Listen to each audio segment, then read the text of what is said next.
आज शनिवार 10 ऑगस्ट 2024 जायकवाडी धरणाचे सकाळचे अपडेट आलेले आहेत। सध्या किती क्युसेकने आवक येत आहे, तसेच जायकवाडी धरण किती भरलं आहे हे आपण या व्हिडिओच्या माध्यमातून जाणून घेऊयात। त्याआधी आपण जर आमच्या हॅलो बळीराजा या चॅनलला सबस्क्राइब केला नसाल तर नक्की सबस्क्राइब करा, जेणेकरून आमचे अपडेट तुम्हाला लवकर मिळतील।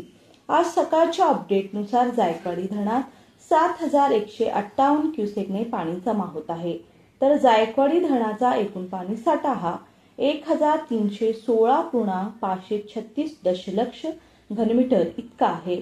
यात जिवंत पाणी साठा सध्या 578.43 दशलक्ष घनमीटर इतका झाला आहे। सकाळच्या अपडेटनुसार जायकवाडी धरण 26.64% भरलं आहे। मागील वर्षी याच दिवशी जायकवाडी धरण 34.7% भरले होते। सध्या जायकवाडी धरण संत गतीने का होईना हळूहळू भरत आहे। काल सायंकाळच्या तुलनेत आवकमध्ये वाढ झाली आहे।